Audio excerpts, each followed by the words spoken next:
Prophète aussi. Oui.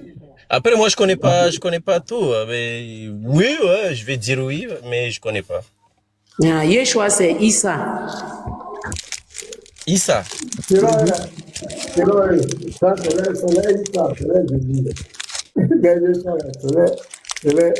Shalom, ma cocotte. Bon, lui, il ne connaît pas, lui, Ben, il connaît pas. c'est écrit qu'il est pas mort, mais après, c'est écrit qu'il est pas mort. Ah, d'accord. Mais donc, toi qui écris toujours que les chrétiens comprennent rien, là. Donc, là, Oui. maintenant, de toi à moi, qui comprend? Mais toi-même, tu viens dire que tu comprends pas. Du coup, Mais moi, c'est pour poser ma question. Sinon, je comprends bien comment ceux qui sont avant le prophète, ils sont tous morts. Et comment on vient du coup, nous tu dire que comprends, Jésus mais n'est tu pas mens mort? que tu comprends pas, c'est ça? Oui, mais toi-même aussi, Allah t'a dit de mentir, non? Moi, je n'ai pas Toi, menti. tu viens de dire que tu comprends, vrai. Je n'ai pas menti. Ok.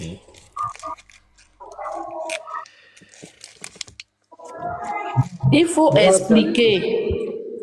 Tu peux même pas répondre. il n'a pas le niveau, il ne connaît Oui, pas. mais Il dit qu'il ne connaît pas. je Rien. comprends pas ce que tu veux vraiment, c'est pour Ah, ça. d'accord. Tu comprends pas ce que je veux. Après, c'est pour venir écrire en bas, oui, les chrétiens comprennent rien. Les Oui, chrétiens mais comprennent rien. si toi-même t'arrives pas à expliquer ce que tu as compris, ben tu veux que les gens comprennent, ils comprennent comment?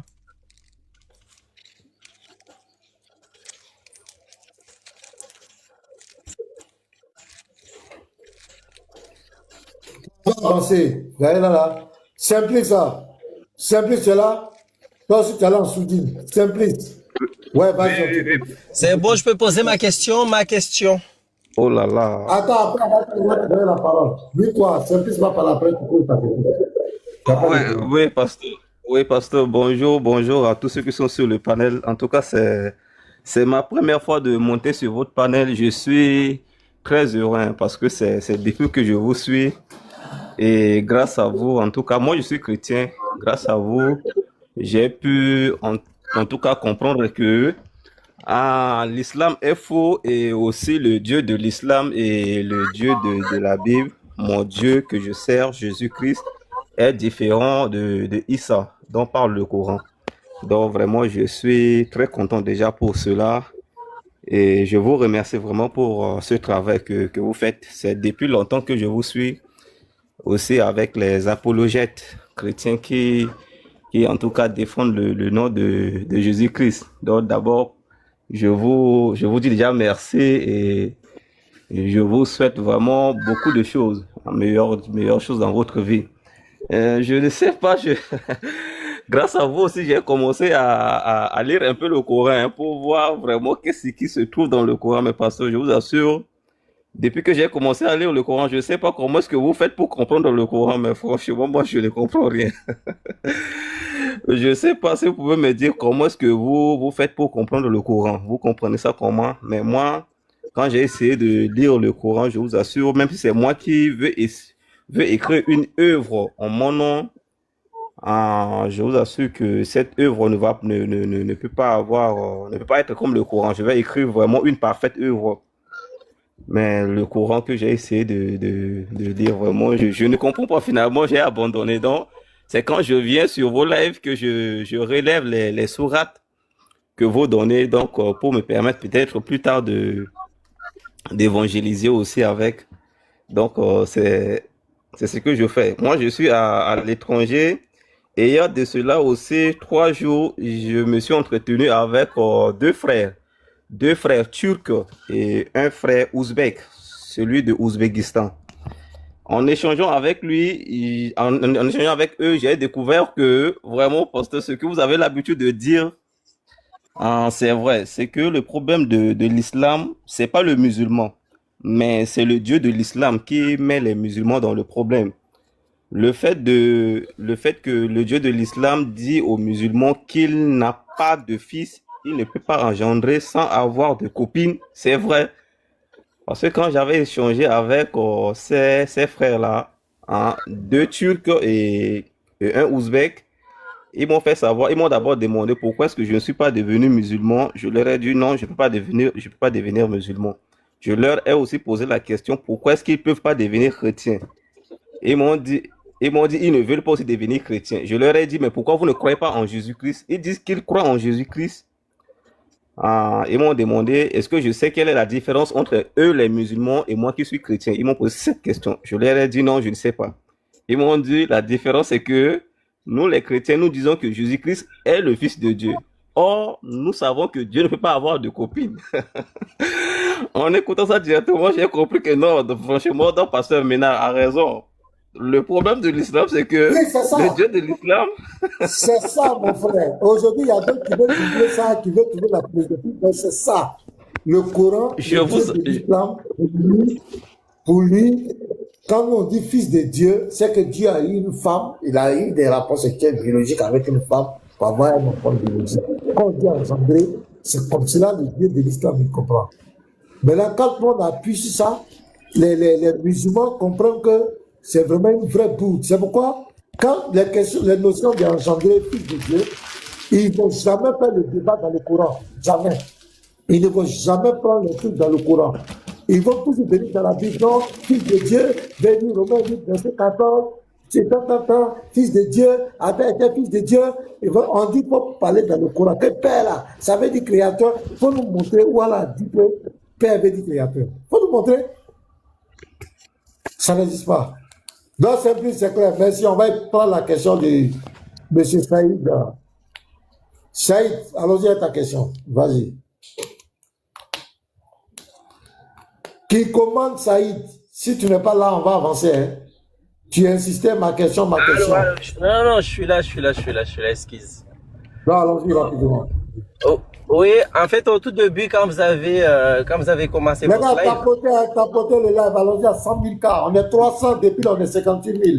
Le rouleau compresseur, mettez les tapoteurs automatiques, s'il vous plaît. Et puis, n'oubliez pas d'envoyer les cadeaux. N'oubliez pas d'écrire bon live. C'est tout ça qui sécurise le live. Mais si vous êtes inactif, hein, on peut signaler. Donc, tapotez, écrivez bon live, good live. Et s'il y a la possibilité d'envoyer des fleurs, vous envoyez les fleurs. C'est tout ça qui sécurise le live. Donc, allons-y, qui commande? Vas-y, Saïd. Oui, j'ai dit je voulais comprendre un petit peu ce que vous disiez, mais sauf que j'arrive pas à comprendre. C'est pour ça que je voulais poser la question pour bien comprendre. Vous avez dit que... Allons-y. Vous avez dit que, quand Dieu... En fait, ce que j'ai compris, Dieu et Jésus, il y a une différence quand il est en haut et quand il est en bas. Du coup, moi, je voulais comprendre, quand il est en haut, en bas, il y a vraiment une différence ou c'est la même personne ou il y a une partie, il est Dieu ou c'est comment? Je vais faire quelque chose pour que tu comprennes terre à terre. Et j'espère que tu vas me comprendre. Je vais t'expliquer le dogme des chrétiens. Quand on parle que Jésus est Dieu là, je vais t'expliquer le dogme des chrétiens. Je prends par exemple, je vais aller dans le Coran. Je vais prendre un exemple dans le Coran. Pour que tu comprennes. Hein. Je ne sais pas que je prends le Coran pour justifier quoi que ce soit, mais pour me mettre au niveau de ta compréhension. Et j'espère que par le Coran, tu vas comprendre aujourd'hui le dogme des chrétiens. Je prends la sourate 19, le verset 17. Regarde. Elle mit entre elle et eux un voile. Nous lui envoyâmes notre esprit Gabriel qui se présenta à elle sous la forme d'un homme parfait. Donc ici, Gabriel, Djibril, c'est un esprit en islam. C'est-à-dire on ne le voit pas. Il n'a pas de chair ni de corps. Demi-toi, Saïd, est-ce qu'on est d'accord avec ça? Demi-toi, on va échanger ensemble. Oui. Est-ce qu'on est d'accord? Voilà. Donc Gabriel, dans son essence, on ne le voit pas. Il n'est pas un être matériel physique. Est-ce qu'on est d'accord, Saïd? Oui, c'est ça. Voilà. Maintenant, quand il devient un homme parfait, donc il était un homme physique, il était un homme immatériel qu'on ne voyait pas. Mais quand il devient un homme parfait, il devient un homme matériel qu'on voit. Est-ce qu'on est d'accord? Saïd, il faut te débuter. Oui, quand il devient un homme. Oui. Quand Dieu le fait homme, oui. On peut le voir, oui. On le voit, non? Mais son essence, c'est qu'il est spirituel, on ne le voit pas. Mais Bon, maintenant, quand il devient parfait, il devient un homme parfait. Donc, on le voit matériellement, on le voit, on peut le toucher. Même Marie l'a touché, Marie l'a vu, il était devant Marie, visible. Est-ce qu'on est d'accord? Oui, c'est ça. S'il mange, comme il est un homme, s'il arrive à manger, est-ce qu'il n'est plus Gabriel? S'il arrive à manger, est-ce que... Mais non. Il est Gabriel homme, oui, c'est ça, oui. Ah, c'est bien. S'il arrive à avoir faim, est-ce qu'il n'est plus le Gabriel? Comment ça? Si, mais si, c'est toujours Gabriel. Si on tue le corps là, le corps qu'il a fait là, si on tue le corps là, physique là, de Gabriel là, est-ce que c'est fini? Gabriel n'existe plus? Si on tue le corps physique de Gabriel, Est-ce qu'il n'existe plus? bah, il n'existe plus, le corps n'existe plus, oui. Vu qu'on l'a tué. Mais est-ce que Le corps, oui, il est-ce que va plus Gabriel exister. spirituel, Ah? mais le corps, et l'esprit, et la partie spirituelle de Gabriel, qu'on ne voit pas. Ah, Est-ce que après, c'est c'est bon? comme C'est tout ce le que tu as monde. dit. Après, c'est comme tout le monde. Si par exemple, on me tue moi, oui, je vais plus exister ici, mais après mon esprit, voilà, mais c'est pareil. D'accord. Donc, nous deux, toi et moi, on s'est convenu que Gabriel, dans son naissance, c'est pas un être visible qu'on voit. On est d'accord, non? Mais s'il Oui, prend c'est la ça. forme humaine, on va le voir. Maintenant, quand il prend la forme humaine là, quand il est devant les gens, est-ce que c'est Gabriel? On va dire c'est Gabriel, mais c'est pas Gabriel. Déjà, nous, on peut pas savoir parce qu'on sait pas comment ils sont les esprits et tout, mais c'est Gabriel, oui. Voilà. Donc, j'ai pris cet exemple-là pour que tu comprennes. Je crois que pour le courant, tu as compris simplement. Voilà. Donc, pour les chrétiens aussi, c'est pratiquement la même chose. Le Dieu qui est invisible qu'on ne voit pas, parce que Dieu, on ne le voit pas. Est-ce qu'on est d'accord? Il est invisible. C'est un être invisible. Est-ce qu'on est d'accord? Oui, oui, le Tout-Puissant, oui, oui, c'est ça. On ne le voit pas. Maintenant, quand il veut rentrer dans sa création, parce que Gabriel aussi, c'est un esprit, pour qu'il vienne accomplir la mission auprès de Marie, il fallait qu'il prenne un corps, selon le dogme islamique, il fallait qu'il prenne un corps, il se matérialise pour venir. Mais en se matérialisant, donc il y a deux Gabriel. Il y a le Gabriel matériel, qui est physique, et il y a le Gabriel spirituel. Mais les deux faces, que ce soit Gabriel physique ou Gabriel invisible, c'est le même Gabriel. Seulement qu'il est rentré, il est passé d'un état à un autre état. De l'état invisible, il est passé à l'état visible. Chez nous aussi, quand on parle du Père, quand on parle de Père, Père, c'est Jésus-Christ, le même Jésus-Christ, qui est dans sa position invisible spirituelle, dans sa forme éternelle spirituelle qu'on ne voit pas. Maintenant, quand on dit Fils, c'est Jésus-Christ dans sa forme matérielle, physique, qui est venu dans la création, qu'on peut toucher et qu'on peut toucher. Mais quand il se matérialise, il devient physique là, c'est lui le même Dieu. Mais dans les deux aspects, l'une partie qui est invisible, éternelle, et l'autre partie qui est visible et qui a les caractéristiques, lui-même il se produit encore dans les caractéristiques humaines qui peut sentir tout ce que l'homme sent, comme le Gabriel ici. Il n'est pas un homme avant, mais quand il prend la forme humaine, il peut sentir tout ce qu'un homme sent. Il peut même aller faire les choses, les besoins. Il peut manger, il peut faire tout ce qu'un homme fait. Mais ça n'enlève rien à lui, son authenticité, son essence spirituelle qui est Gabriel. Donc voici le dogme des chrétiens. Voici le dogme des chrétiens. Donc c'est pourquoi Jésus-Christ, le Fils là, il est différent du Père parce que dans sa forme visible, mais dans l'essence, c'est le même Dieu. C'est comme toi, Saïd. Il y a une partie de toi qui est spirituelle qu'on ne voit pas, mais il y a une partie de toi qui est physique qu'on voit. Mais c'est le même Saïd. Tu es le même Saïd. Tu es à la fois visible, tu es à la fois invisible. Parce que l'esprit qui est en toi, on ne voit pas. L'âme qui est en toi, on ne voit pas. Mais c'est réel. C'est quand tu as dit après ta mort, tu n'arrêtes pas d'exister, ton esprit existe toujours. Donc Jésus-Christ, c'est ça. Voilà le mystère des chrétiens. C'est quand on n'a pas honte d'adorer Jésus. Parce qu'on sait que Jésus-Christ, là, c'est Dieu qui s'est matérialisé dans sa création. C'est Dieu qui a produit, Dieu qui s'est fait visible, qui s'est fait voir, qui s'est fait matériel dans la création. Et c'est ce que la Bible dit. On dit, il s'est manifesté en chair. Dans Hébreux 2, le verset 14, puisque les enfants participent au sang à la chair, il y a aussi participé. Dans Philippiens 2, le verset 5 à 7, on dit lui qui était de condition divine. Il était invisible, égal à Dieu. Ça veut dire qu'il est Dieu. Il s'est dépouillé, il s'est rendu semblable aux hommes. C'est-à-dire qu'il est passé d'une étape A à une étape B. Mais c'est le même Dieu. Selon sa souveraineté, il venait accomplir une mission dans la création. Mais pour venir dans la création, selon sa souveraineté, il fallait qu'il se manifeste, il se fasse un corps charnel. C'est pourquoi il est passé par le ventre de Marie pour se faire un corps charnel pour venir sur la terre parce qu'il devait paraître comme un simple homme. Voici un peu le dogme des chrétiens. Maintenant, nous, quand on parle comme cela, on ne parle pas d'Allah, on ne parle pas du Dieu du Coran. On est désolé. Nous, on parle de notre Dieu.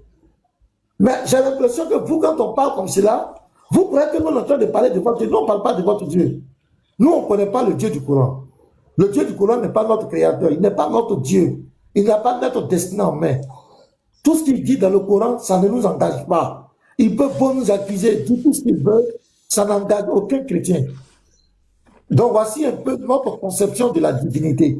C'est pas quand un musulman est en débat avec nous, qu'est-ce qu'il fait? Il omet la partie spirituelle de Jésus et il se rabâche là où l'autre dit il a apparu comme un simple homme, où il doit se comporter comme un simple homme. C'est sur ça que le musulman s'appuie. Et ça, c'est pourquoi tous les chrétiens aujourd'hui qui ont compris, quand un musulman vient, voilà, Jésus était dit, pourquoi il a eu faim? Jésus était ici, pourquoi il a prié? Le chrétien rit. C'est avant que certains chrétiens qui ne comprenaient pas, ça les troublait. Mais aujourd'hui, la plupart des chrétiens qui nous suivent ont compris qui est Jésus-Christ. Parce que même avant les 33 ans, il existait. C'est comme Gabriel. Avant d'être un homme parfait, il existait avant. L'existence de Gabriel n'a pas commencé par l'homme parfait. C'est la même chose aussi Jésus-Christ. Son existence n'a pas commencé par Marie. La Bible dit dans Colossiens 1, le verset 17, il existe avant toute chose. Et toute chose subsiste en lui. Dans Jean 1, la parole était Dieu. Il existait avant. Saïd, est-ce que tu as compris? Comprendre, oui, je comprends parce que c'est le français, sauf que si j'avais pas lu des versets de la Bible, j'allais te comprendre très bien. Mais sauf que si on compare ce que tu dis et ce que la Bible dit, il y a un problème. Parce que la Bible dit que Dieu il change pas, toi tu me dis il a changé. Du coup, nous, dans le verset. Même si j'ai pas le verset, je sais que tu sais que c'est écrit dans la Bible que Dieu il change pas. Okay, du coup, voilà, si on t'écoute, oui, mais tu cherches le verset, moi je dis, tu cherches le verset. Si on t'écoute sans lire la Bible, on va bien te comprendre. Par contre, si on lit la Bible et t'écouter, il y a des problèmes, comme celui que j'ai invoqué là, et d'autres aussi. Je sais pas si tu me comprends ce que j'ai dit. Non, le problème c'est quoi? Attends, je vais te montrer le verset sur lequel, là encore, c'est une autre manipulation de ces débatteurs musulmans là. Donc on va régler ça. C'est dans Malachie 3. Malachie 3, le verset 6. C'est pas ça? Car je suis l'Éternel, je ne change pas, et vous, enfants de Jacob, vous n'avez pas été consumés. C'est pas ça? C'est le verset là, non? Oui. En gros, je savais pas le nom du verset, mais je sais que c'est écrit dans la Bible. Je sais que c'est eux qui t'ont dit ça, je connais. Maintenant, ce verset-là, ici, ne parle pas de la forme physique de Dieu. Il suffit de lire le verset précédent. Tu vas comprendre. Je vais lire le verset. Pourquoi Dieu dit ne change pas ici? C'est pas que il ne change pas de forme. Dieu n'a jamais dit je ne change pas de forme. Il n'a jamais dit ça. Mais regarde le contexte du verset. Et ça encore, c'est une autre manipulation de ces débatteurs musulmans, de la Dawa. Regarde, au verset 5, tu vas comprendre, lis le verset 5 pour comprendre le contexte de ce verset. Il dit, je m'approcherai de vous pour le jugement. Et je me hâterai de témoigner contre les enchanteurs et les adultères, contre ceux qui jurent faussement, contre ceux qui retiennent le salaire du mercenaire, qui oppriment la veuve et l'orphelin, qui font tort à l'étranger et ne me craignent pas, dit l'Éternel des armées, car je suis Dieu, je ne change pas. Qu'est-ce qui ne va pas changer ici? Qu'est-ce qui ne change pas? C'est le jugement. Le jugement qu'il a prononcé contre les enchanteurs, contre les adultères, voilà, ceux qui jurent faussement, contre ceux qui retiennent le salaire du mercenaire, qui oppriment la veuve. Ce jugement qu'il a prononcé là, c'est ça qu'il dit ne change pas. Il n'a pas dit que lui ne change pas de forme. Lui ne peut pas passer de la face visible à la face invisible pour venir à la face visible. Dieu n'a jamais dit ça. Là encore, c'est une mauvaise interprétation. C'est-à-dire, on prend un verset, on le retire de son contexte et on fait de ça un prétexte. Ça, c'est malhonnête intellectuellement. Tu as vu? Ça, c'est une erreur. Et c'est comme ça qu'il va égarer des milliards de personnes, des millions de personnes. Quand Dieu dit je ne change pas ici, c'est le jugement qu'il a prononcé là. Il ne va pas changer. Au verset 5. Tous les versets qu'ils vont prendre pour vouloir dire que Dieu ne peut pas devenir l'homme, tu lis tous les versets, ça n'a rien à voir avec le changement. Dieu dit j'étais dans l'état invisible, je ne peux pas devenir visible là. Ça n'existe pas. Saïd, est-ce que je peux poser une question? Depuis tout à l'heure, je suis là, j'ai envie de poser une question. Le gars qui était là, il est descendu. Bon, voilà, je suis toujours resté là. Je voulais juste poser une question. Non, faut nous saluer quand même. Salut, non. Je voulais dire bonjour, non? Ok, bonjour. Tu es musulman ou tu es chrétien? Je suis musulman et je suis fier d'être musulman. Ok, ça, c'est. Il faut être fier. Nous aussi, on est fiers d'être chrétiens. D'accord. Okay. Ma question est... Attends, je vais finir de parler pour moi aussi. Hein? Oui. Nous sommes fiers d'être chrétiens.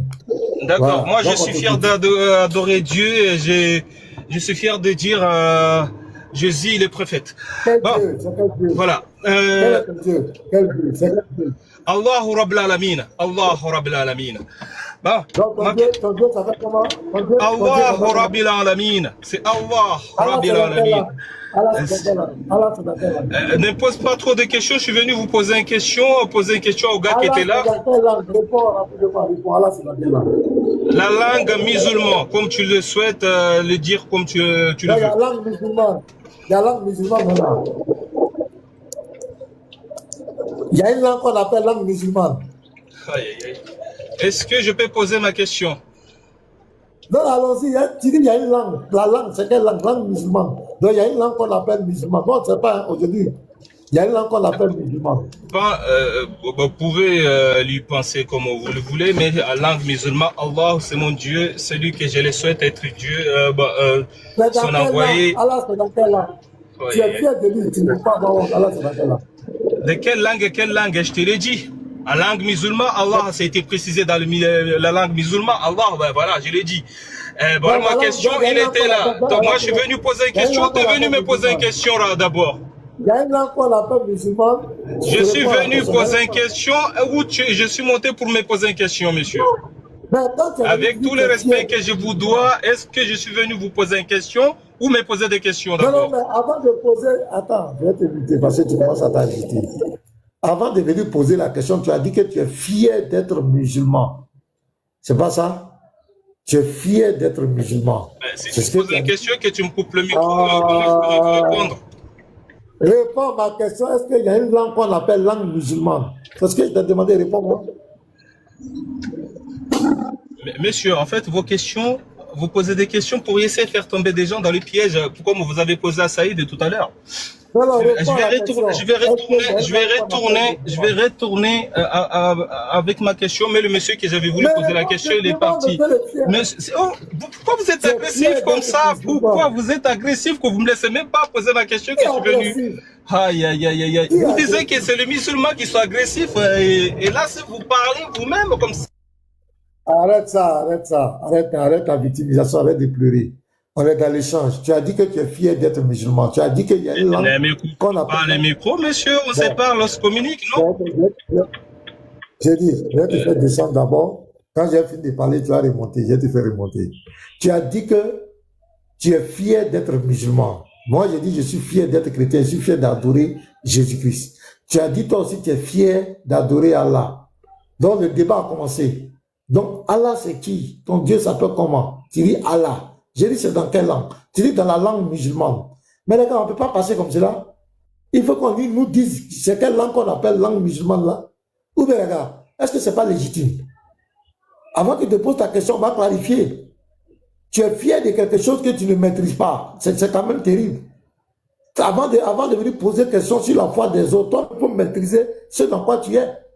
Ben, tu es ignorant de ce que tu es. Ce dans quoi tu es. Et puis tu veux venir poser des questions aux gens. Donc, la foi, la langue musulmane là, c'est quelle langue? Aujourd'hui, on vient d'apprendre qu'il y a une langue qu'on appelle musulmane. Hein? Attends, il faut monter, les modérateurs, faites monter cette source. Ah, les gars, est-ce que ça, c'est pas là? Ou bien j'ai mal parlé, cette source? Est-ce que j'ai mal parlé, les gars? Il dit langue musulmane. Il faut que nous disions c'est quelle langue. Moi, je veux savoir pourquoi il se fâche. Il ne doit pas se fâcher. Il doit être fier d'être musulman. On te demande le Dieu que tu adores, ça devient un problème. Parce que si tu dis, c'est en arabe, on va aller chercher le sang d'Allah en arabe. Donc il fuit déjà, il dit langue musulmane. Donc il y a une langue qu'on appelle musulmane. Voilà, elle est remontée. J'ai pas fait, vous m'avez descendu, ne venez pas raconter des fausses choses, s'il vous plaît, soyez conscient de ce que vous dites.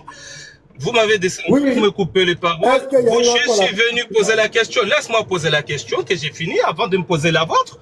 Et si vous ne me laissez pas poser ma question déjà, et que vous me descendez, vous m'agressez, vous me disiez que j'ai fait, et puis vous me descendez, entre moi et toi, c'est qui est un peu la louche dedans, quoi.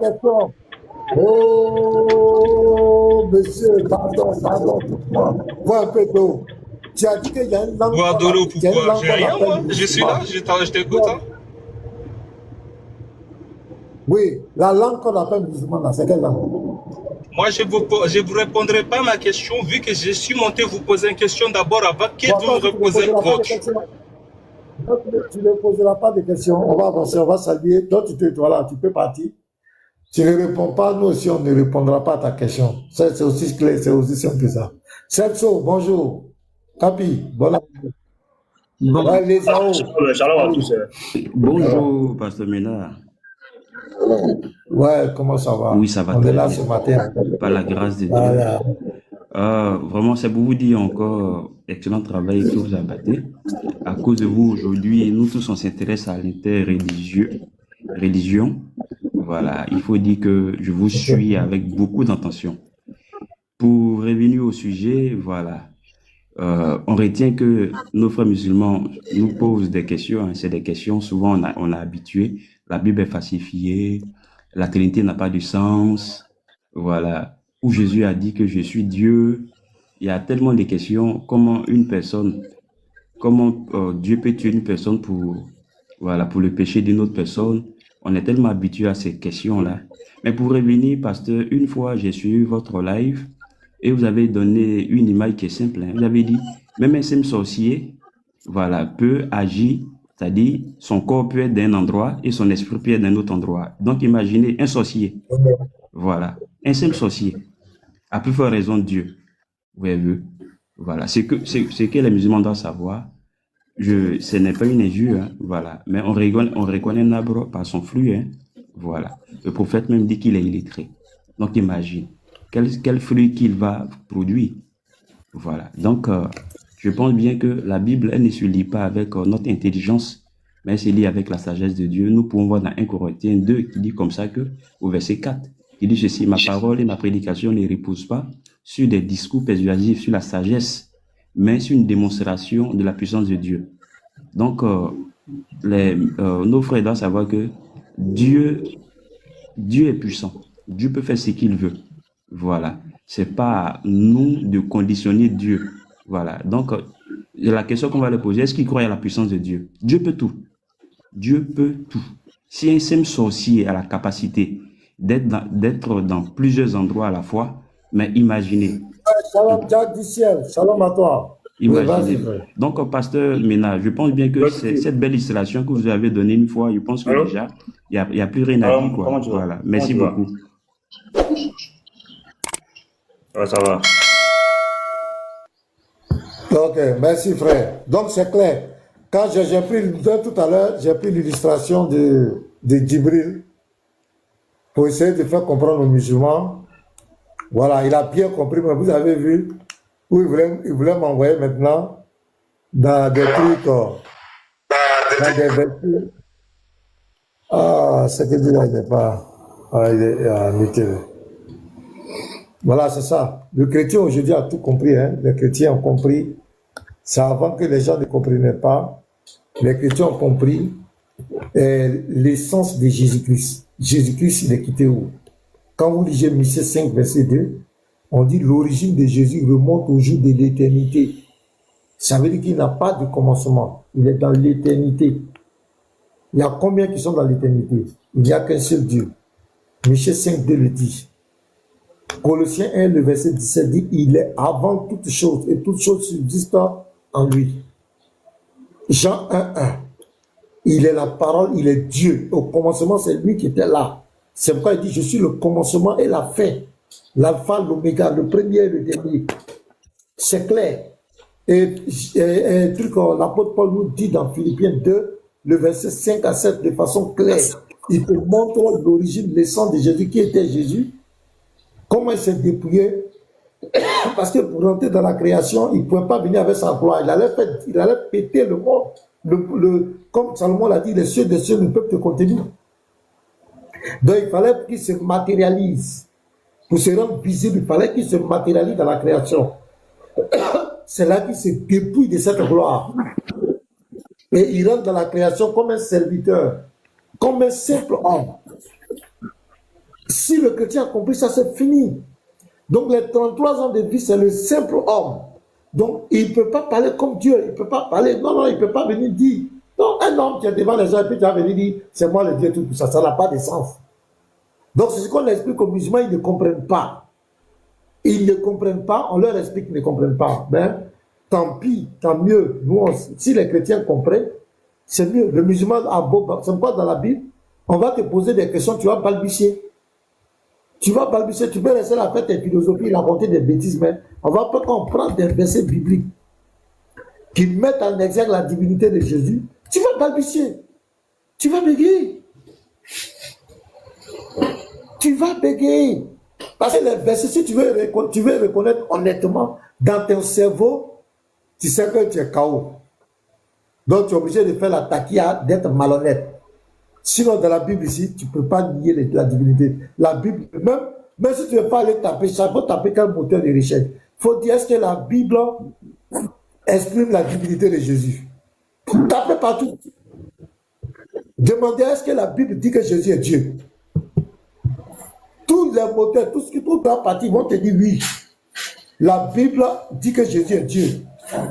Mais comment tu as un musulman, tu vas venir dire que tu vas venir nier ça? C'est faux. Tu ne peux pas. On peut faire les débats, tu peux faire la taquilla, mais la vérité, la Bible dit que Jésus est Dieu, et Jésus est Dieu dans la vie de chaque chrétien. Ce n'est pas d'amusement. Donc, je me mute là, cette chose, tu as la parole, comme je vais parler à des gens.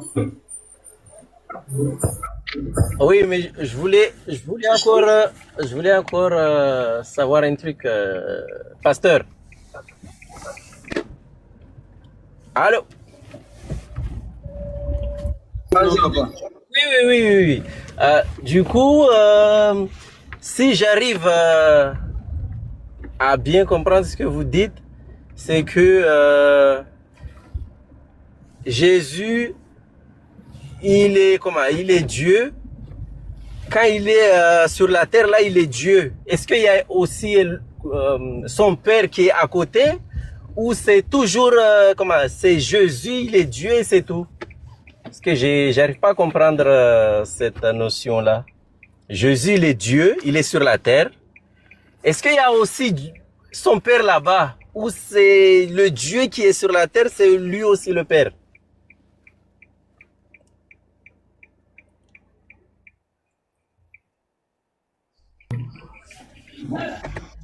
Pasteur, votre micro est fermé.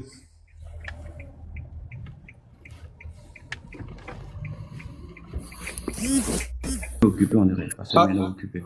Certainement. On est en train de parler en fait. Oui, il est occupé sans doute. Voilà. Bon, Tu peux sa réfléchir sur question, ça. je vais reformuler sa question. Il voulait dire ceci. Il a posé sa question, mais n'a pas maîtrisé. Il voulait dire ceci. Lorsque Jésus était sur la terre, parce que nous les chrétiens, nous croyons Jésus est Dieu. Moi, je crois Jésus est Dieu. Mais moi, je vais juste reformuler sa question et puis lui répondre. Il a dit, lorsque Jésus était sur la terre, parce qu'on dit que Jésus est Dieu, alors sur le ciel, dans le ciel, Dieu était où? Donc c'est ça sa question, ce qu'il voulait dire. Je pense que c'est ça. Donc lorsque Jésus était sur la terre, alors dans le ciel, est-ce que le ciel était resté vide? Parce qu'on dit que Jésus est Dieu. Quand Jésus était sur la terre, alors le ciel était resté vide. Je pense que c'est ta question, n'est-ce pas? Ça ressemble un petit peu, mais ça, en fait, quand vous dites Jésus est Dieu, Jésus, il est sur la terre. Sauf que des fois, il dit que Dieu m'a envoyé. Du coup, ça veut dire que il y a Dieu là-bas qui l'a envoyé. Ben ça, c'est juste un petit exemple pour que vous me compreniez. Du coup, je vais savoir quand il est sur la terre là, quand il marche là, le Dieu qui est là, c'est le Père aussi ou ça veut dire il y a deux dieux en gros. Non, Voilà. non, attends. Oui, attends, s'il te plaît. Quand il dit que le Père m'a envoyé là, comment tu imagines la scène comme ça? Comment tu imagines la scène? Tu penses que c'est deux personnes qui sont là et puis un envoie l'autre, c'est comme ça que tu imagines la scène? S'il dit ça, ça veut dire que c'est ça, oui, et qu'il n'y a pas d'autres chemins à prendre. Parce que Maintenant, écoute-moi. Maintenant, écoute-moi. Tu Oui, vois, oui, ça, oui. c'est ta manière de voir, en fait. Quand tu lis dans la Bible, je dis qu'il dit, D'accord. le Père m'a envoyé. Toi, tu imagines deux personnes. Tu imagines peut-être toi, tu es là, ton fils est là, et puis tu l'envoies sur le voisin. C'est cette réalité humaine-là que tu appliques à cette écriture-là. Or, c'est pas vrai. C'est pas Ah, juste. c'est pas vrai. Voilà. C'est pas juste. Écoutez ceci. Dieu n'est pas immobile. La Bible dit Dieu est omniscient. Dieu voit partout. À la même heure, même nous sommes en train de parler, Dieu voit ceux qui sont en Amérique. Dieu les voit. Ceux qui sont en Afrique. Dieu les voit. En Europe. Partout. Donc, quand Jésus était sur la terre, le même Dieu était sur la terre, était dans le ciel. Donc, Dieu n'est pas immobile. Dieu n'est pas un statut qu'on peut déposer quelque part. Dieu est esprit. Donc, Dieu est partout. Il est omniscient. De même manière que Jésus était sur la terre, le même Dieu en personne était venu pour accomplir quelque chose. Dans le ciel aussi, Dieu était là parce que Dieu est partout. Comment est-ce que vous pouvez croire que Dieu est grand? Si cette scène, vous doutez que Jésus est Dieu, alors que même en Amérique, en Europe, partout, pendant que je vous parle là, Dieu est en train de voir tout le monde. Tout ce que nous sommes en train de faire, Dieu est en train de nous voir. Sans exception, tout le monde, même dans le monde des ténèbres, même dans le monde spirituel, même là où il y a Satan, même là où il y a les démons, Dieu voit partout. Donc, ça prouve sa grandeur. Donc, Jésus est Dieu. C'était pas que quand Jésus était sur la terre, le ciel était resté vide. Non. Dieu est descendu sur la terre, le ciel aussi, Dieu était là. Parce que Dieu est esprit, il est partout. On ne peut pas les retenir. Est-ce que toi, tu peux toucher les vents, les retenir le vent comme ça?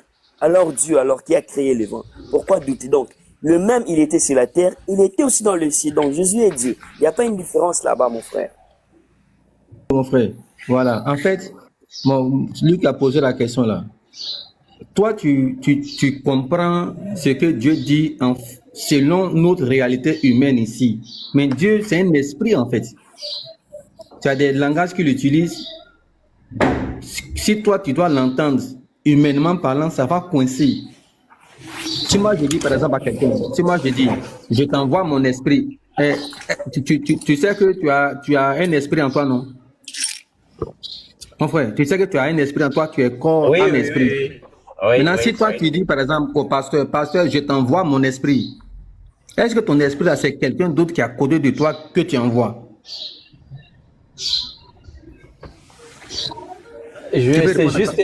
Je sais juste que quand je vais mourir, mon esprit va pas mourir. Ça veut dire que... Non, c'est pas ma question. Moi, tu as un mon esprit en toi. Attends, tu dis au pasteur, je vais t'envoyer mon esprit. Est-ce que ça veut dire que ton esprit là, parce que tu dis que tu vas l'envoyer, c'est quelque chose qui est à côté de toi, que tu vas commissionner pour dire, va, tu es pasteur. Est-ce que c'est comme cela que ça va se passer? Déjà, Je peux pas envoyer mon esprit. Parce que J'ai dit si, voilà, tu vois un peu, non? Tu vois, non? Tu ne réponds pas à ma question, en fait. Tu as un esprit en toi là-bas. Ton esprit là, tu peux l'envoyer au pasteur. Vu que c'est une réalité qui est en toi là-bas.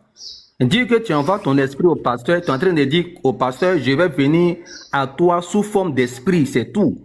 Tu vas te présenter au pasteur sous forme d'un esprit. L'esprit là qui n'est rien d'autre que toi-même.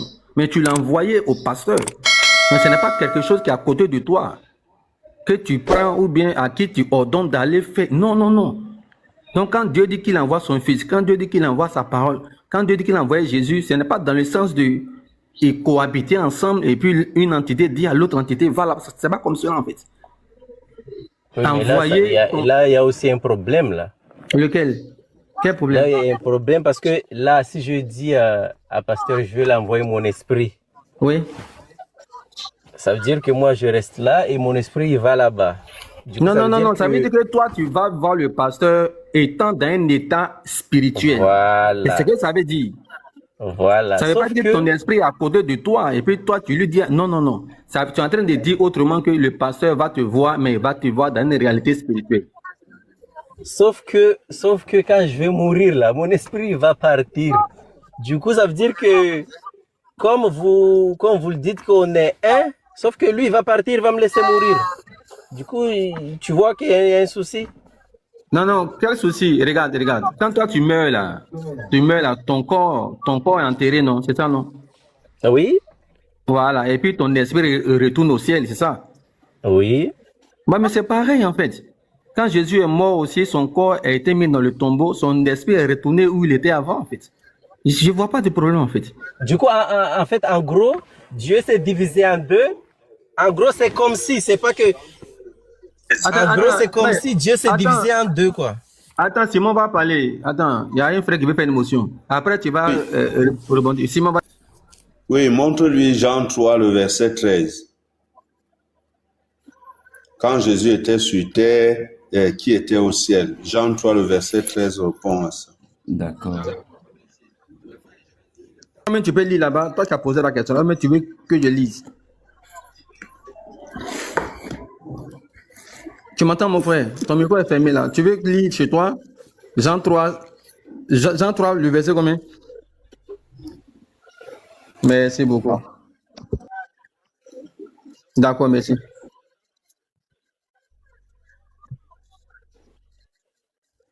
Merci. Donc, je reprends la lecture, mon frère.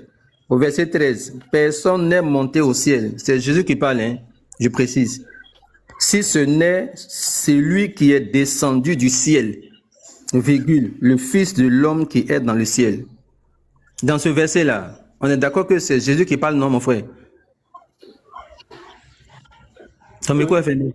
Voilà, oui. Au moment où il parle là, il est où? Au moment où il est en train de parler, il est où? Il est sur la terre, mais sauf voilà. Que là, c'est là où il y a le problème. Attends d'abord, attends. Il est sur la terre, il est au milieu de ses disciples, non? On est d'accord? Oui. Voilà. Maintenant, le même dit encore, c'est lui qui est descendu du ciel, le Fils de l'homme qui... Oh, attendez. Attends, il a fermé le micro là. Voilà. Donc, on est d'accord que pendant qu'il parle, il est sur la terre ici. Il est au milieu de ses disciples en train de leur donner un enseignement. Le même dit encore que le Fils de l'homme est dans le ciel. Donc, au moment, dans ce texte, hein, au moment où il parle là, est-ce qu'il est encore au ciel? Dans ce texte-là, 103, 13 là. On est d'accord qu'il est en même temps au ciel et en même temps sur la terre, non? Ton micro est fermé. Si c'est écrit, oui. Si c'est écrit, oui. Moi, je te lis, il n'y a pas de si. Personne n'est monté au ciel, et si ce n'est celui qui est descendu du ciel, virgule, le Fils de l'homme qui est dans le ciel. C'est écrit. Oui, c'est écrit. Le Fils de l'homme qui est Jésus, là, il est encore au ciel, non? Et en même temps, il est encore sur la terre. C'est ça, non? Voilà. Ouais. Donc, c'est sa réalité qui est au ciel, là. Si tu veux qu'on appelle Père. Et la réalité sur la terre, c'est sous forme d'homme physique qu'on peut toucher, là, c'est le Fils, en fait. Mais c'est le même Dieu qui est omniprésent. C'est pas deux entités distinctes. Une autorité avec une autorité subalterne qui sont en train de jouer. Non, c'est la même personne en fait, mais qui a la capacité d'être dans deux endroits différents en même temps. Non, lui qui est au ciel, ce n'est rien d'autre que Jésus, mais sous forme d'esprit, en train d'être adoré par les anges. C'est le même qui est sur la terre ici encore, mais sous forme d'être humain en fait.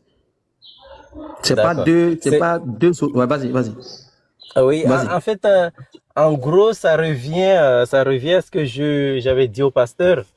C'est que si pasteur était venu, il n'y avait pas la Bible et qu'il prêche comme ça, il n'y aurait pas de problème. Sauf que si on lit la Bible et on écoute pasteur, il y a un souci parce que tu me dis que personne n'est venu si c'est celui qui est monté au ciel, alors que c'est écrit sur la Bible qu'il y a aussi Enoch qui est monté au ciel. Du coup, voilà, tu vois, si un pasteur il disait sans la Bible, on allait comprendre. Mais si pasteur il vient, il contredit la Bible, non, attends. Tu veux qu'on comprenne quoi? Les frères, je viens. Attends, je vais revenir à toi. Oui. Le débat de Enoch, là, on peut le faire après. C'est pas ça le débat. Le débat, c'est sur la divinité de Jésus-Christ.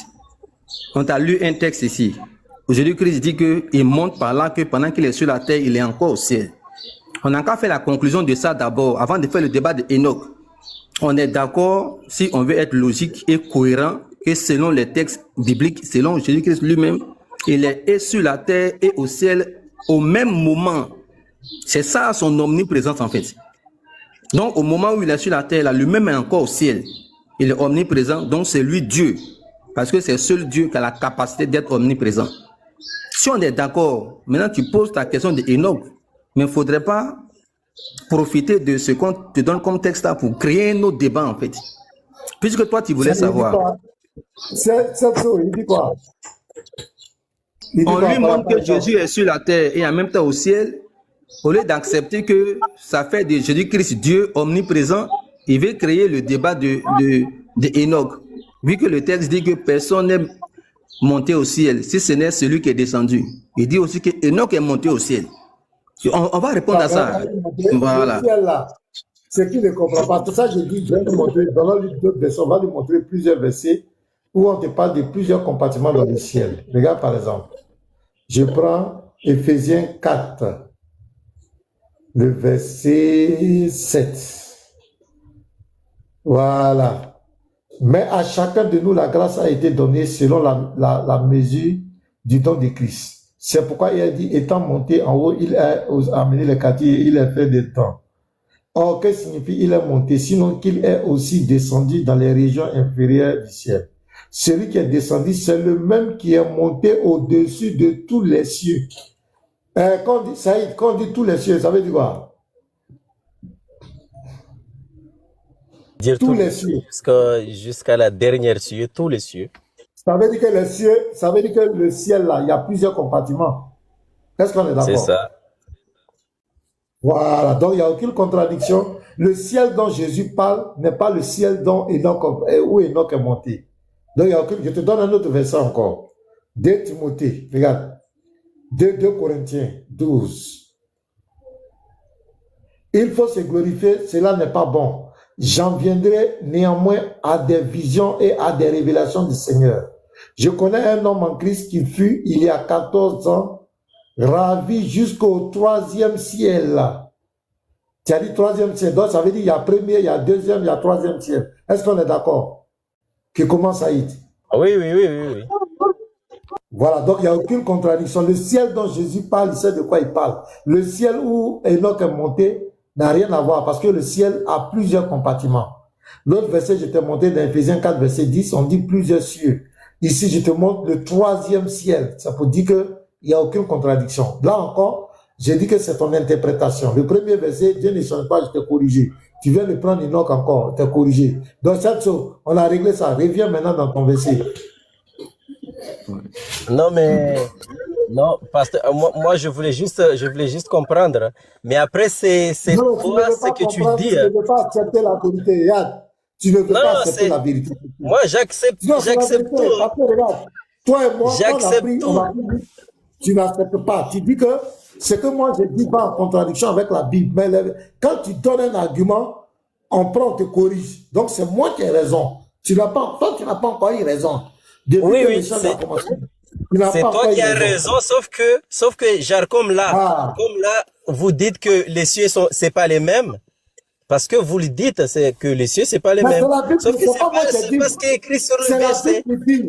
Non, la Bible dit, quand la Bible dit Non, les cieux, la Bible dit les ça veut cieux, dire- mais vous dites que c'est pas les mêmes. Du coup, moi, je vous donne raison parce que vous les dites, sauf que c'est pas ce qui est écrit. Ah bah, que c'est pas les mêmes.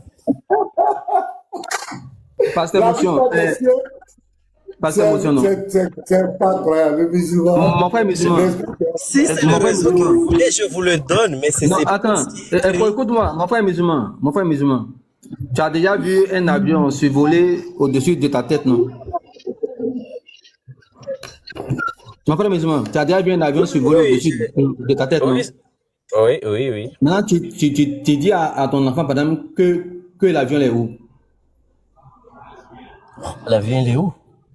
Non, Il est tu en haut dis, là-bas. tu dis que l'avion est au ciel, non? C'est pas ça? Oui. Voilà.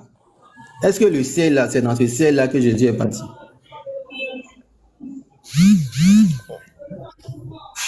Quand un avion s'envole, on peut voir les avions, des appareils dans le ciel. Donc, quand on dit Élie est monté au ciel, là, c'est comme si tu vois Élie, genre comme un avion. Tu le vois en train de partir dans le ciel. Mais ça n'a rien à voir. Attends, c'est ce que je reproche au pasteur. En fait, vous me dites un truc. Faut m'écouter. Regarde, faut m'écouter. Le ciel, là, quand tu soulèves ta tête, tu vois un espace vide qui est là.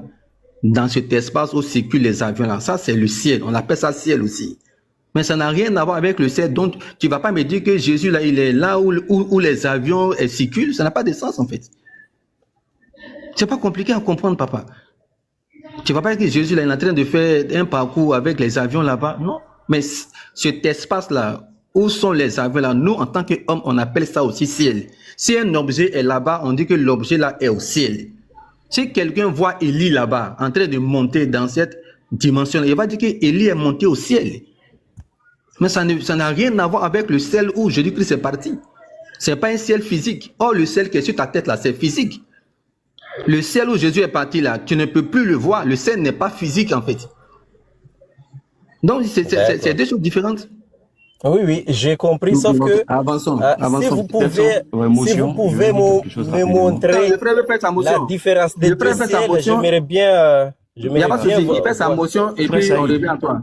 Vas-y, frère. Quelque chose. Voilà. Ok, je vais dire quelque chose de très important. Le frère Saïd doit savoir que, voilà, la foi chrétienne, le pilier de la foi chrétienne, ça repose sur la Trinité. C'est vrai que ça n'existe pas. Voilà. Mais la Trinité, c'est un mystère. Ce n'est pas dans la Bible. C'est un mystère. D'accord? Voilà. Ça fait partie je peux dire, de la base de la foi chrétienne. C'est vrai que nous, les chrétiens, on professe un seul Dieu. Mais un seul Dieu qui agit en trois personnes. Le Père qui est la source de la création et l'amour. On a le Fils qui est engendré, qui est incarné pour sauver l'humanité. On a le Saint-Esprit. C'est celui qui agit au milieu de nous. Donc, ça veut dire quoi? Ça veut dire que nous, les chrétiens, là, on reçoit ça par révélation. C'est un mystère, c'est inaccessible à la raison. C'est-à-dire que ta petite tête ne peut pas comprendre ça. D'accord? Pour le comprendre, c'est un mystère, c'est une révélation. Si tu n'as pas la foi, tu ne peux pas comprendre ça. Donc, c'est pour cela, si on veut prendre notre raison, notre raisonnement, ou bien notre petite tête pour comprendre ça, on ne va jamais comprendre. Voilà. On peut jamais, parce que si ce mystère-là, on nous laisse à nous les chrétiens, notre foi chrétienne est morte. Parce que ça repose sur le Père, sur le Fils et le Saint-Esprit. D'accord?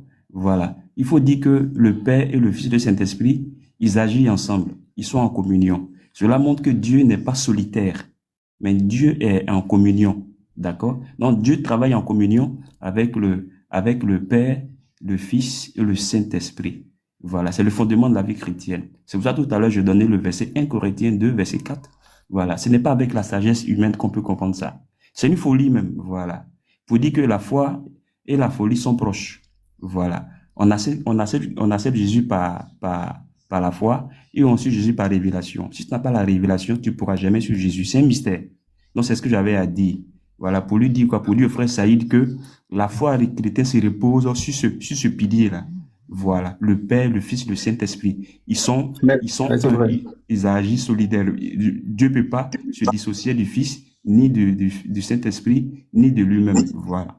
Merci beaucoup. C'est vrai. Saïd, en fait, avant de lui donner la parole, tu vois, Si un avion est au ciel, moi je peux prendre un autre avion pour aller le retrouver là-bas. Si je le cherche, je peux le retrouver. Tu vois, mais là où Jésus est parti là, tu vas beau prendre un avion, tu ne pourras pas le retrouver en fait. Parce qu'il n'est pas dans une réalité physique. Donc c'est pas du même ciel on parle, Saïd. Maintenant Saïd, pose ta seconde question. Comme le pasteur là, pose ta seconde question s'il te plaît. Pourquoi tu ne veux pas accepter que Jésus est Dieu là? Pose ta seconde question. Ah ouais? Ah, il y a longtemps je vous l'ai dit, hein? Bon, on va laisser ça. Parce que tout simplement, je ne peux pas croire que Dieu est venu pour... Genre, Dieu est mort. Juste la phrase là, je peux jamais l'avaler. Du coup, si vous me dites Dieu est mort... Ok, Saïd, tu m'entends? Oui, je t'écoute. Oui. Toi et moi, on est différents, non, n'est-ce pas? On peut aimer les choses différentes, n'est-ce pas? Je demande aussi une motion pour répondre à ça. Après. Ok, Saïd, toi et moi, on est différents. On est d'accord, non? Il y a des choses que tu aimes et que moi, j'aime pas, ou bien? Voilà. Toi, par exemple, par exemple, ça te gêne que Dieu donne sa vie, n'est-ce pas? Toi, ça te gêne, n'est-ce pas? Que Dieu donne sa vie? Voilà. Quand tu parles de la mort, là, il donne sa vie à la croix, il meurt quand elle a chair. Toi, ça te gêne, non, c'est ça, te pose un problème, n'est-ce pas? Quand Dieu te fait homme et puis il meurt à la croix, là, ça te gêne, n'est-ce pas? Puisque c'est de ça qu'on parle. Bon. Est-ce que tu m'entends? C'est pas que ça me gêne, même le dire comme ça, c'est... Merci, je t'ai compris. Maintenant, est-ce que moi, ça me gêne, par exemple? Moi qui parle avec toi, moi, ça ne me gêne pas. Donc, on ne peut pas dire que quelque chose est vrai ou faux en fonction de notre sensibilité personnelle. C'est pas parce que quelque chose te gêne, toi, en tant que sensibilité individuelle, que la chose peut pas être vraie dans sa réalité, en fait. Oui, tu es d'accord? Je comprends. Oui, je suis vraiment d'accord, sauf que le problème, c'est que toi-même, c'est sûr et certain, si je te pose la question, Dieu peut mourir, tu vas jamais dire que Dieu peut mourir.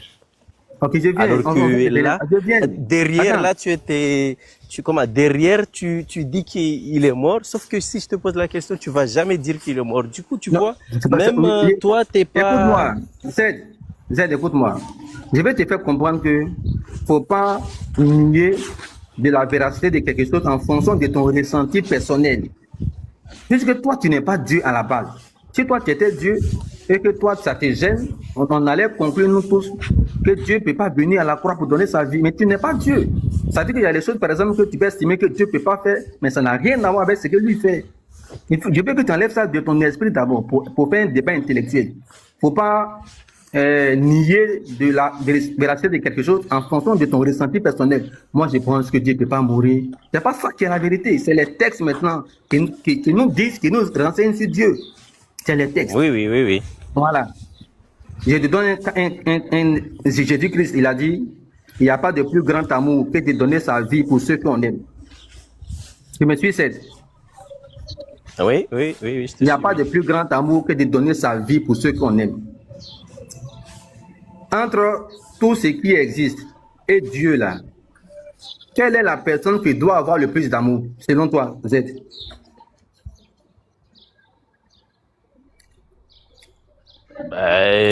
On va dire Dieu. Merci.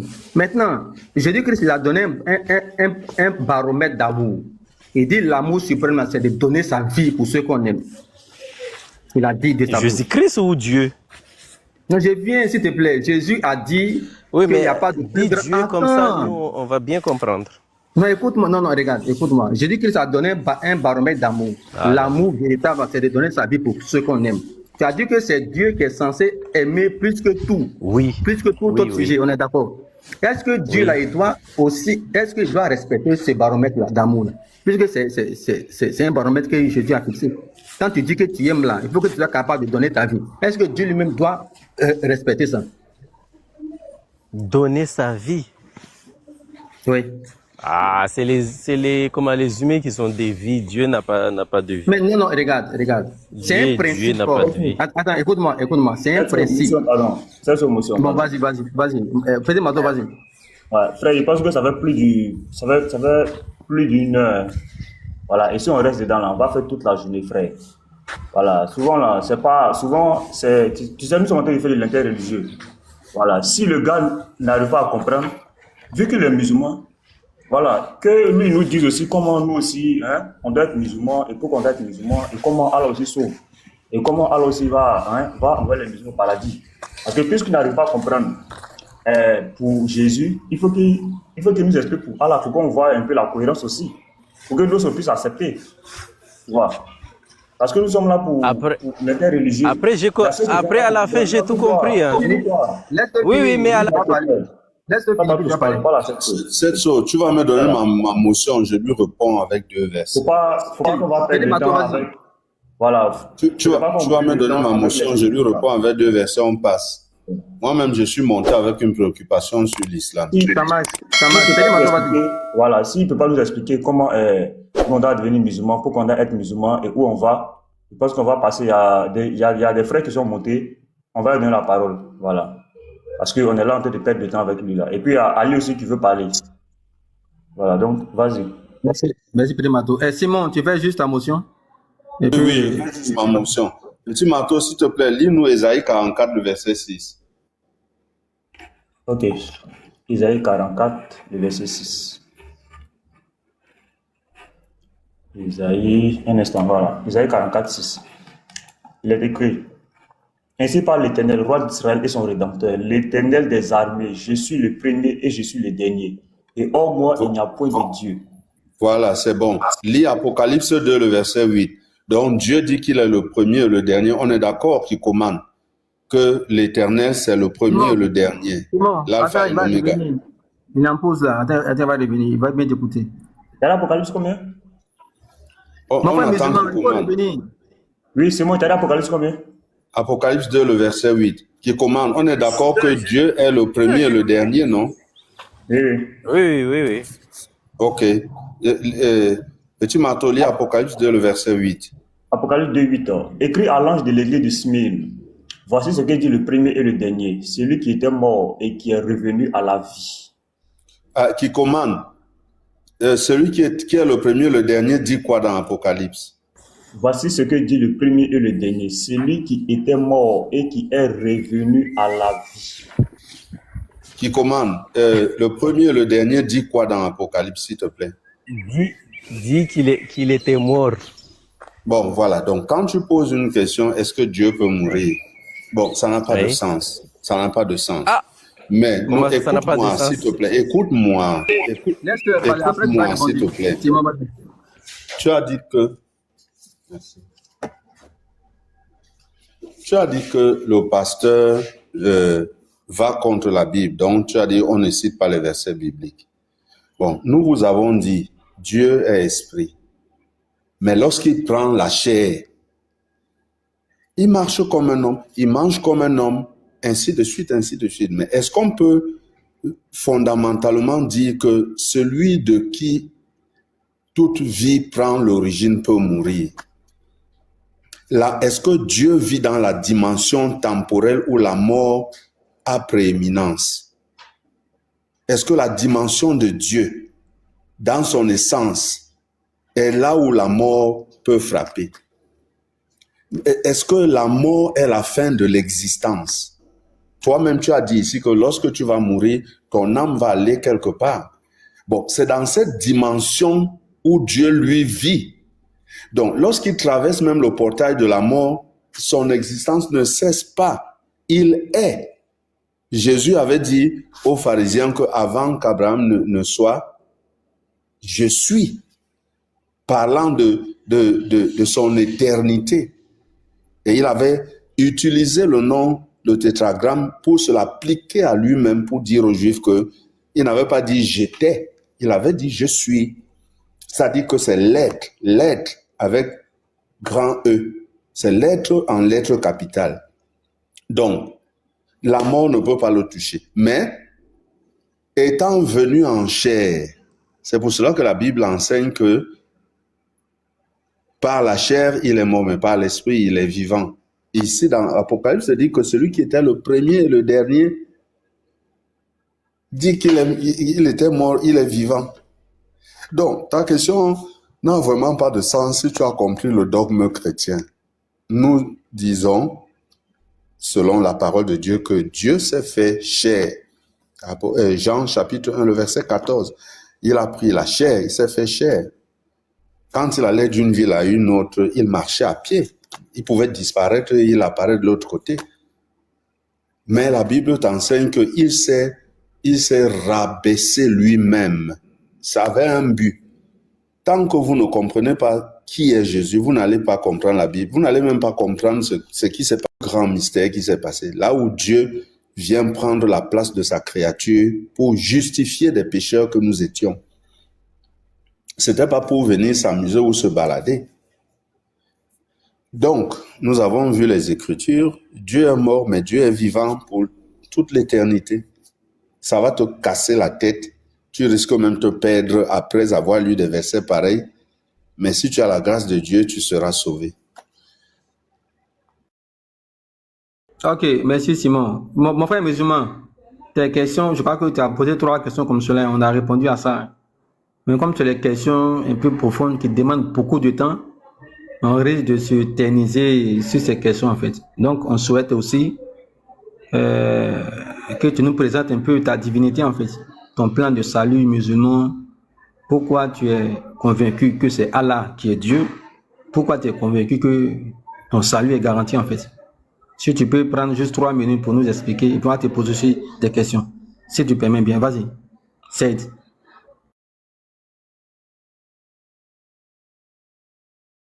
C'est ton micro est fermé.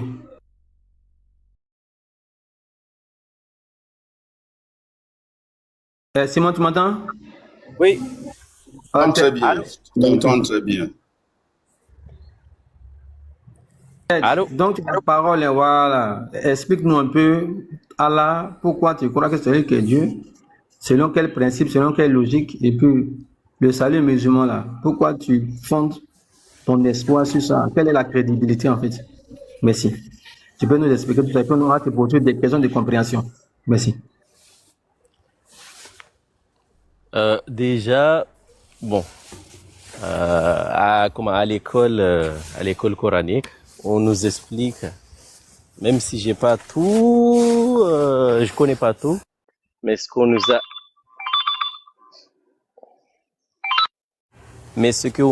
on m'avait appelé, je sais pas si vous m'entendez. Allô? Si, on t'écoute très bien. Oui, oui. Du coup, ce qu'on nous a expliqué auparavant, quand on était petit, tout ça, et ce que on a lu par les livres aussi, et tout ce qu'on voit là maintenant, genre le ciel et tout ça, on sait qu'il y a quelqu'un qui a fait tout ça. Du coup, si tu lis le Coran, normalement tu dois bien comprendre qu'il y a Dieu qui a fait tout ça. Et pour moi, c'est Allah qui a fait tout ça. En fait, c'est le Dieu du Coran qui a fait tout ça. Et Attends, Z, on est tous des croyants ici.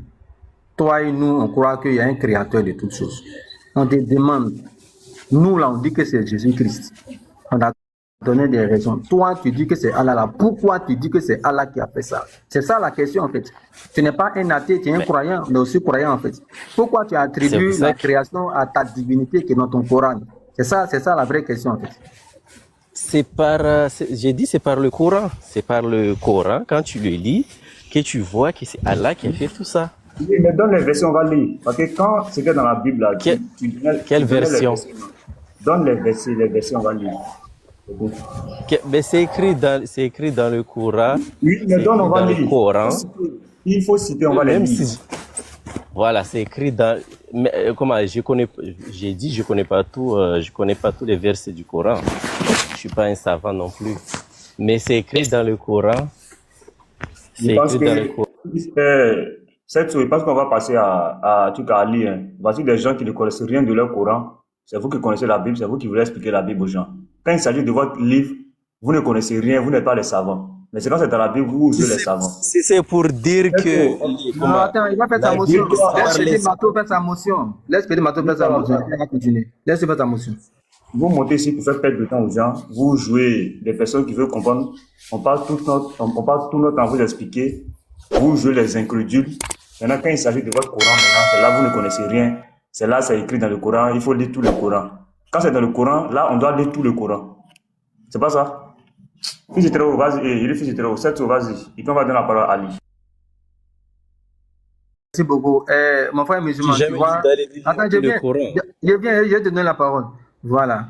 De la manière, tu as eu une attitude de négation intellectuelle, tu as fait les objections. On aurait voulu que tu fasses pareil aussi pour nous démontrer par A plus B sur la base de tes textes que c'est Allah qui a créé toutes choses en fait. De la manière, tu as appliqué une certaine rigueur. Le pasteur a expliqué. Tu as trouvé des petits points d'incompréhension. Simon a expliqué. Tu vois, c'est de rigueur intellectuelle que tu appliques concernant la doctrine chrétienne là. On aurait voulu que tu aies fait ça au préalable concernant ta doctrine musulmane en fait.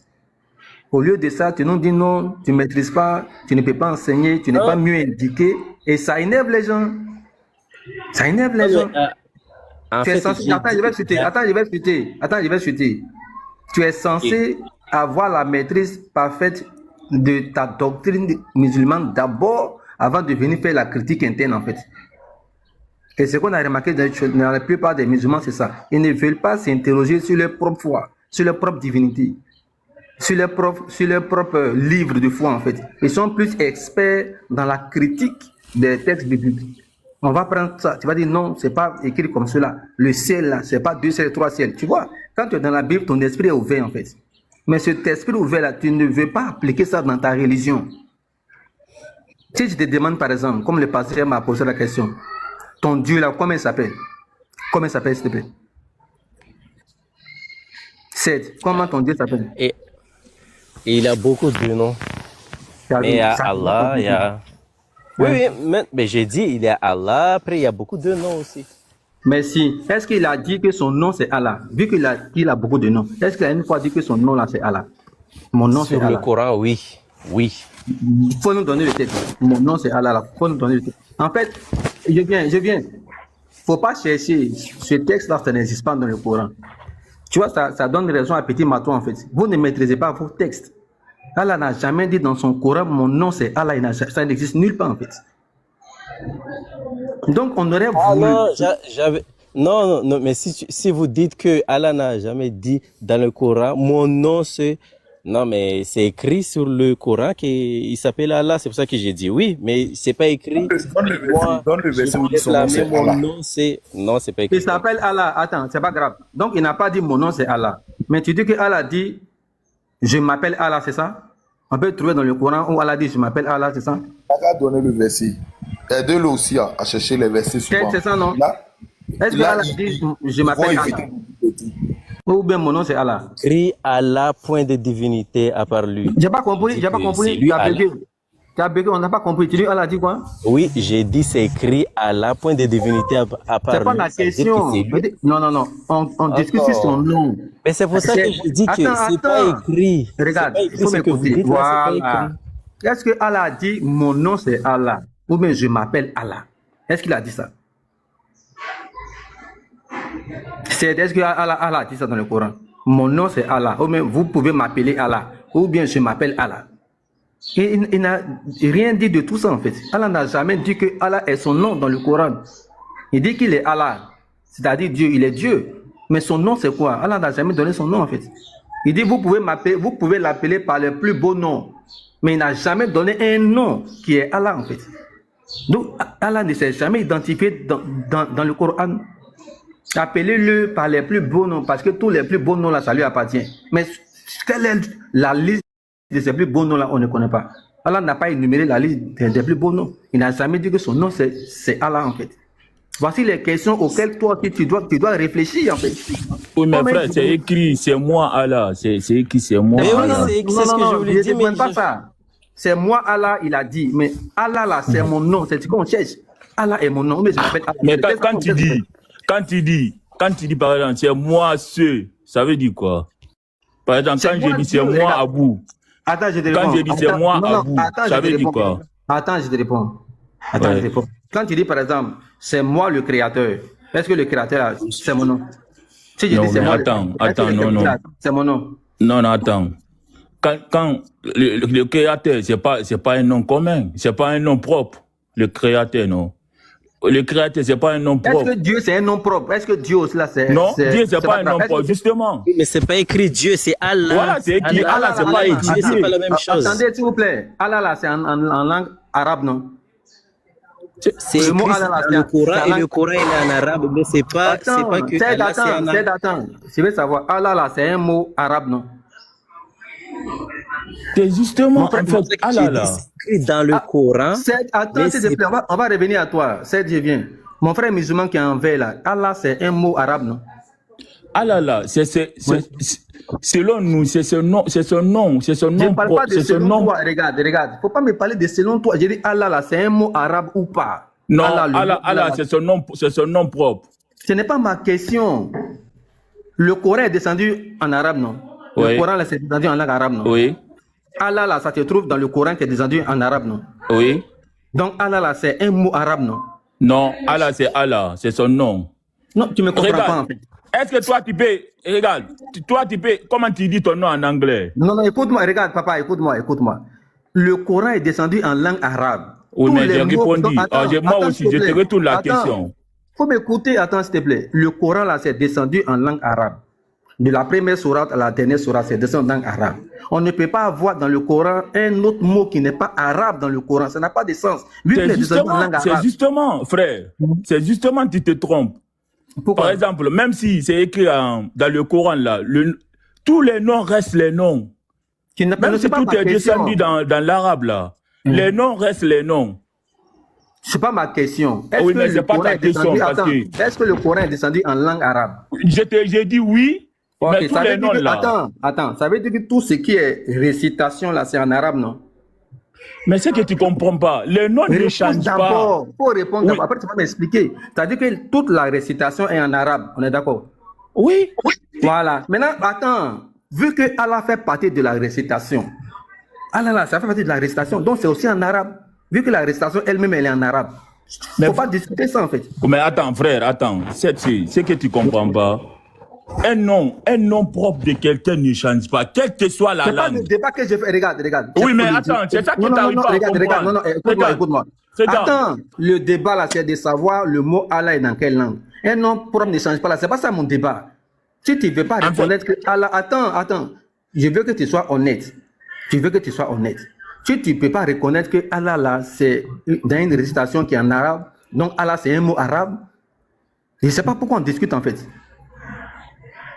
Toi, tu penses que c'est dans quelle langue? Toi, tu penses que Allah, là, c'est dans quelle langue? Moi, je dis que c'est en arabe. Toi, tu penses que Allah, c'est dans quelle langue? S'il te plaît. On va finir ce sujet-là. Voilà, le frère, mot Allah, là, c'est en arabe. Toi, tu penses que c'est dans quelle langue? Attends, ce qui tu n'arrives pas à comprendre là.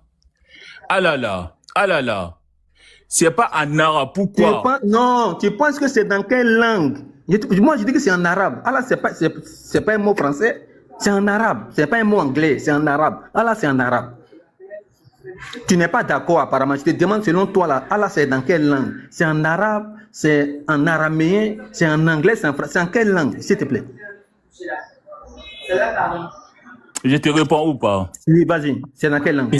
C'est ça que je vais te dire là. Regarde, même si c'était par exemple Ali, mon nom là.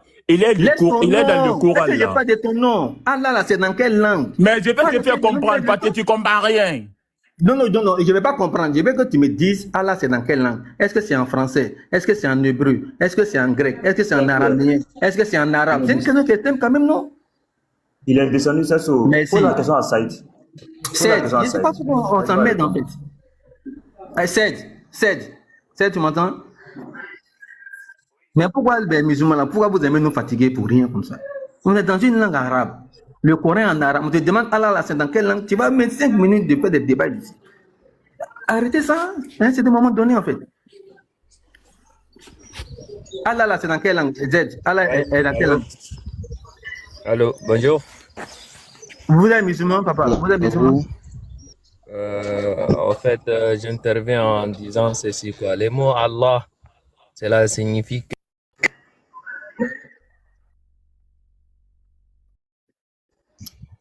Non, ils sont... Mohamed, on va revenir à toi, il n'y a pas de souci. Z, tu réponds, frère va répondre à ça. Plus qu'il y a un frère qui voulait répondre là. Tu réponds, bien on le laisse répondre. Zaïd. Vas-y, réponds. Ah là là, est-ce que c'est en grec? Est-ce que c'est en français? Est-ce que c'est en latin? Est-ce que c'est en hébreu? Est-ce que c'est en araméen? Ou bien est-ce que c'est en arabe? Question simple, s'il te plaît. C'est en quoi? C'est en quelle langue? Le mot Allah est en quelle langue? Le mot Allah est écrit dans le Coran qui est en arabe. C'est pas ma question. Petit Matou, il a un appel, non? On va passer à son frère. Une simple question comme celle-là, on va faire 10 heures de débat. Mon frère musulman, toi qui voulais répondre là. Qui veut répondre? C'est tout. Bonjour. Vas-y. Tu veux répondre à la question? Non, pas parce que je veux répondre. Moi, je suis déjà catholique. Voilà, je suis chrétien catholique. Ok, merci papa. Vas-y. Vas-y, faut faire ta motion. Vas-y. Mais je me dis qu'il n'a pas compris. Peut-être qu'il n'a pas compris la question. Tu vois?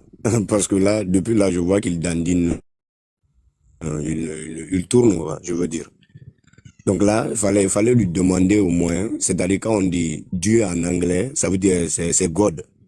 Dès qu'on dit God, dans n'importe quelle langue, tu sais quand même que c'est en anglais. Maintenant, en arabe, quand on vient en arabe là, c'est-à-dire, ils n'ont pas d'autre appellation, quoi, sauf s'ils créent autre. Mais Allah, c'est pas dans une autre langue, c'est en arabe. Et depuis là, vraiment, on sent qu'il tourne autour du pot. Merci, frère. Voilà, en fait, il ne peut pas répondre parce qu'ils savent ce qu'ils suivent, en fait. La question qu'ils suivent là, ils sont conscients de ça. Voilà. Mon frère, Mohamed, tu voulais nous aider à comprendre, non, s'il te plaît?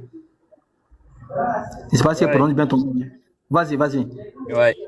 Tu réponds à la première question et puis tu vas te donner ton temps maintenant de développement. Oui, je vous écoute. On veut savoir, on a discuté un peu avec ton frère. Okay. Voilà. Donc, la première question qu'on te pose, le nom, le mot Allah, c'est en quelle langue?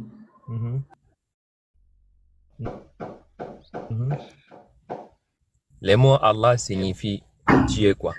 Ce n'est pas la langue. Donc, moi, quant à moi, je ne vois... Regarde, c'est pas ma question. Mon ami, respectez les gens aussi. C'est pas ma question. Moi, j'ai un appel. Si c'est, on va revenir à toi. On demande le mot, c'est un mot. C'est dans quelle langue? Le mot Allah, c'est dans quelle langue? Est-ce que c'est en français? Est-ce que c'est en araméen? Est-ce que c'est en grec? Abi. Oui, vas-y. Abi, donne-moi une motion là. On va montrer une vidéo là. Bon, je sais que d'autres ont déjà vu, mais c'est important pour nous de parler de ça.